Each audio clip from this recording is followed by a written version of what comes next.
Greetings to those who watch below. As always, before we start today's video, let's give a shout out to those who dwell below. They are Steffi Ray, Lisa Watts, Lefty Kim, and Ghost City Shelton. If you'd like to become one of them, make sure you hit the link in the description box below. Now I'm sure you all know, my favourite types of stories are those with inhuman entities. They could be cryptids, they could be strange humanoid figures. Nobody knows, that's the joy of them, and they're so varied. So sit back, relax, and enjoy some true, creepy, inhuman entity encounters. The Dogman on the Porch by FarEndofSpectrum. When this took place, I was 7 years old and in second grade. I lived with my father, mother, and my sister. My father is a teacher of a cadet college, a series of well-known semi-military residential schools in Bangladesh. Back when the incident took place, he worked in Jenadai Cadet College in southwestern Bangladesh.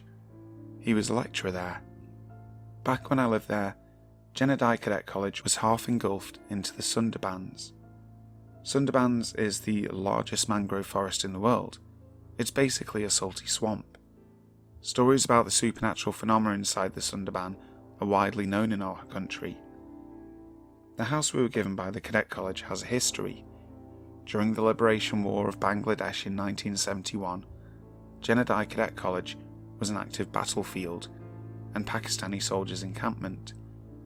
They had used some of the residential quarters available at the time to dump the bodies of the people they had massacred.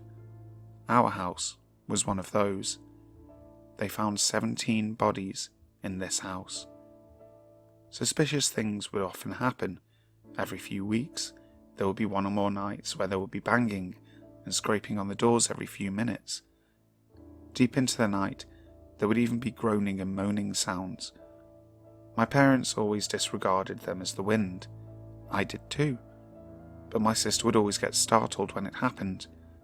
My sister and I shared a room. My sister was admitted into another cadet college when she was 12, so she went away, leaving me to sleep alone in the room. I was 6 then.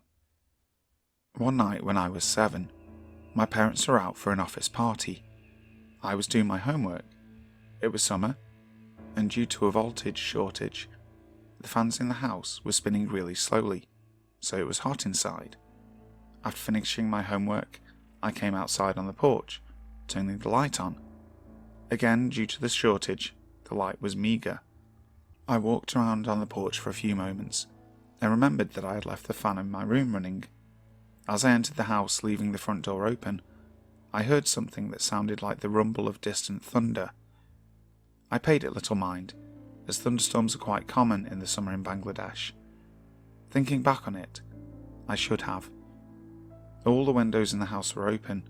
It took me about 10 seconds to go to my room, turn off the fan, and come back.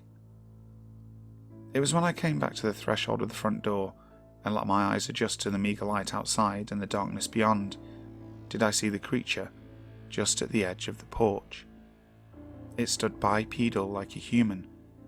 If you told me to guess, I'd say it was 7 to 8 feet in height. Its body was covered in what looked like black fur. Its head was that of a dog. I couldn't tell you which breed, but one with a long face and pointy ears. It had yellow eyes. We stared at each other for a while. It bared its teeth a little, and made that sound that I thought was distant thunder. I unfroze, and immediately closed and bolted the door, went to the kitchen, and turned up all the stoves. Then I grabbed a copy of the Quran that we had and hid in the cupboard. My parents had to bang on the door for 15 long minutes when they came back. The Mothman by Scarlett. You will never believe what I saw one very cold, dry November night. My family and I had moved into a new house upon a hill on a little back road in the very small town of Fort Gay, West Virginia. Fort Gay sits right on the east side of Kentucky. The population of the town was probably just a couple of thousand. My family and I were unpacking. We had not yet put the furniture in its rightful place, and everything was still in boxes. Overwhelmed with working all day, I retired about 11 p.m. I put my little brother on the couch, and I took his bed, since mine wasn't put together yet. His room faces the front of the house. His window is around 20 to 25 feet or so off the ground. I was looking out the window when I saw it. It stood about 7 feet tall. I had no idea what it was, but I was frozen. I had never been that scared in all my life. All I could do was just lay there and stare at this thing. It was sitting in a tree about 50 feet or so off the ground, about 50 feet from the house across the yard. It felt like an eternity. I couldn't breathe. I couldn't even blink. It had big, red, bright glowing eyes, looking dead into my face. I finally worked up enough courage to close my eyes and put my head under the covers, when all of a sudden, this thing smacked the window. I went through the house screaming. "There's something outside," I was crying. My mum and dad looked at me and said, "What's wrong with you? It looks like you've seen a ghost." My face was snow white. I said, "I don't know what it was, but please, Daddy, don't go outside." I begged and I begged. He came back in and said there was nothing out there. I kept screaming, "Yes, there is. Yes, there is." When I explained to them what I saw and how I felt, they said I was crazy. But to this day, I will not go outside by myself. And even in the day, someone still has to watch me to my car. I've heard of some pretty crazy things going on up on that road, but I never expected to experience anything myself. My husband and I went to the theatres and watched the Mothman prophecies. I was reliving that night all over again. The way they described feeling and what they saw was remarkable. My husband looked over at me and said, "Isn't that what you described to me when we first started dating?" I couldn't say a word. After that moment, I knew what I saw. I believe, in all my heart of hearts, that I saw the Mothman. It's just a little weird. I only live about 80 miles south of Point Pleasant, West Virginia, where that all took place 37 years ago. It was exactly 32 years to the month when I saw it.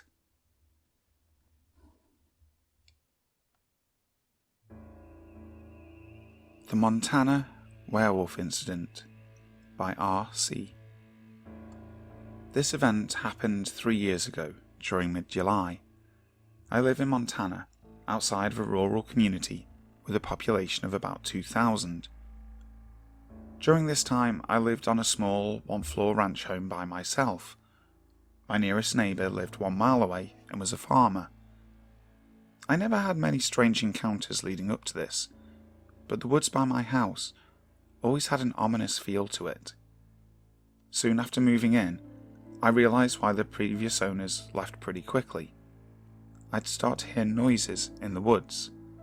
These weren't just any noises, but what sounded like blood-curdling screams and growls.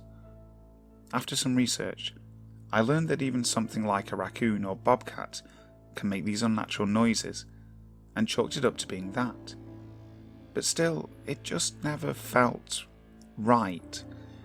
It's hard to explain, but I never felt like this before, and it was just something about the woods around my house that made me uncomfortable, like I was always being watched. The first experience I couldn't explain happened about 2 weeks after I moved in. There was a thunderstorm, and the thunder was loud enough to keep me awake. The lightning was crazy and would light up the whole surrounding area for a fraction of a second.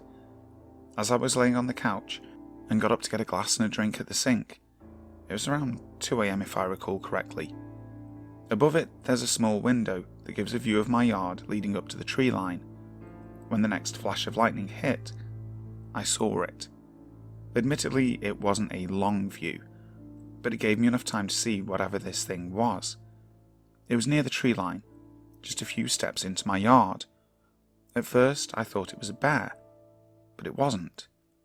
It was standing on two legs, with its face pointed toward the house.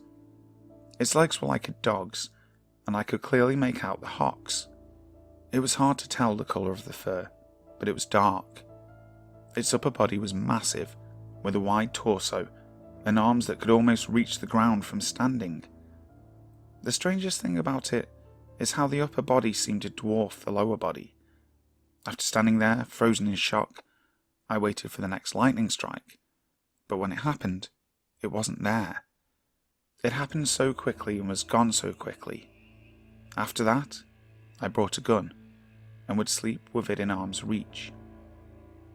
My next encounter is what I consider the most frightening thing of my life. For several weeks, nothing worth noting happened.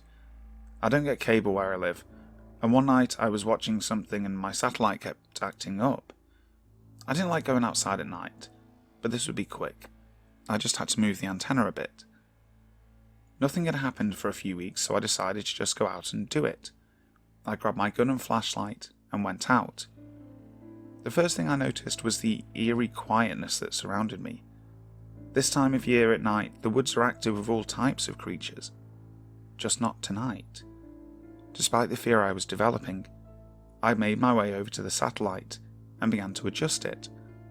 I heard a small snap of a stick and turned quickly to my left and shined the light towards the direction of the noise. What I saw will horrify me for the rest of my life. I was immediately met with red eyes. These eyes were the colour of blood, and they were evil. The head of this thing looked like a mutated German shepherd. I don't like to say it, but it looked like a werewolf. A long snout and pointed ears, the fur was black and shaggy in places. I could see this creature's extremely developed musculature, and it dwarfed even the biggest humans on Earth. It was half in and half out of the woods, almost crouching, and it still came up to my head at 6 foot. Fully standing, this thing would have been 8 foot, I estimated. I was about 20 foot from this thing. I didn't even consider my gun, which I brought to protect me. Chances are, in hindsight, the little 223 bullets would have just pissed this thing off before it tore me to shreds. I backed away slowly, never breaking eye contact with it. I gently picked up my gun, and my fight or flight reflexes kicked in. I chose flight. Maybe not the best option, but even if I stayed there, this thing would kill me. I ran the fastest I have ever in my life, and didn't turn back once. I have no idea if it was pursuing me. I got in the house, locked every door, window, covered the blinds, and sat with my back against the wall, cradling the gun the entire night. I didn't get a wink of sleep that night, and very few the following days. To make a long story short, I don't live there anymore. People often talk of Sasquatch as being harmonious with nature and living within the ecosystem. Sure, if you see one it might be scary, but it's probably more awe than anything. With this thing, it was totally different. It felt unnatural. It was sinister. It felt evil. It was stalking me, toying with me, and I believe it would have killed me. I have never seen or experienced this feeling again in my life. It's a memory I try to put past me, but I still get nightmares about it. I think until the day I die, I will always have that image burned into my memory.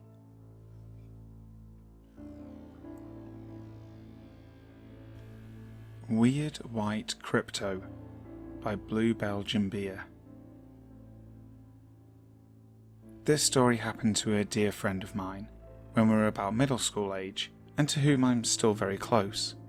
I sincerely believe him, and to this day he recounts this story with exactly the same detail. This experience occurred in a trailer park called Wilshire Hills in Norwalk, IA. There are several sprawling cornfields that border this mobile home property. My friend Josh lived here at the time, and on this particular occasion was hanging out with his friend James, whom I also know. On this night, my dear friend Josh and James were outside of Josh's next door neighbour's mobile home, trying to get a girl to come out and be mischievous with them. It was summertime, so the evening was warm and balmy. The skies were clear, and the moon, while not necessarily full, provided a lot of moonshine that illuminated the surrounding countryside with dim light. It should be noted that Josh's neighbour's place was located on the border of the mobile home property, right next to the sprawling cornfields. Without going into too much detail regarding the physical arrangement of objects within the story, the important facts are that this girl's bedroom was located at one end of the trailer and had 2 windows. Josh and James were each standing at one of the windows talking to the girl, trying to coax her to sneak out and come hang out with them. Josh was at a window that obstructed his view, while James was at a window that looked out onto the cornfields and open lawn. And by open lawn, I mean a sort of public playground area with a swing set and a slide and whatnot. It had plenty enough room to play a game of kickball or baseball. Okay, so finally to the good stuff. There they were, talking to this girl. Josh gets tired of trying to get her to sneak out, so decides to walk around the corner of the house to where James is standing to get him to leave with him. As he comes around the corner, he becomes paralysed with terror. He saw a humanoid creature, but it was sort of walking on all fours. It was completely naked and had its legs inverted at the knee joint, like how birds' legs are. It was walking near the border of the cornfields, literally seeming to mind its own business, as though the last thing it would encounter would be humans. Either way, as soon as Josh saw this creature, he said to James, "James, do not turn around." And of course, because of the look on Josh's face, James had to turn around. I know I would have. From having Josh recount this story to me several times, it seems as though James turning around was enough motion to catch this creature's attention, because as soon as he did, the creature shot up so that it was standing upright on its legs, with its arms perched up similar to how squirrels look when they're on their hind legs. Then there was a brief exchange of, "What the hell are you?" looks between Josh, James, and the creature. And during this brief moment, Josh was able to catch a much better glimpse of this thing. Its skin was chalk white, its body skinny, sinewy, lean and defined. On its 2 legs, it was between 4 and 5 foot tall. Its cranium looked slightly larger than humans did, and it had large, shiny, pure black, opaque eyes, and a small narrow mouth, and not so much a protruding nose, but more like 2 slits in its face for nostrils. Its facial structure was sort of akin to what it would look like if a piece of latex was stretched over a human's face. Once this brief moment of bewilderment ended for both parties, the creature suddenly hunched back down on all fours and bolted fast. It ran away across the open lawn and into the cornfields. It spanned a distance of probably about 40 to 50 yards in 4 or 5 leaps. And that was the last they saw of it. Hi guys, I hope you enjoyed tonight's video. I apologise that I didn't have a second one out last week. Unfortunately, I was away on holiday. Though I am back now and ready to carry on with some truly creepy tales, of course in the lead up to Halloween. If you have a story you'd like to share with me, feel free to send it to me. The best way to get in touch is via email. Also, make sure you subscribe to the channel and hit the notification bell. That way you'll know when the next video comes out. So, until next time, sleep tight.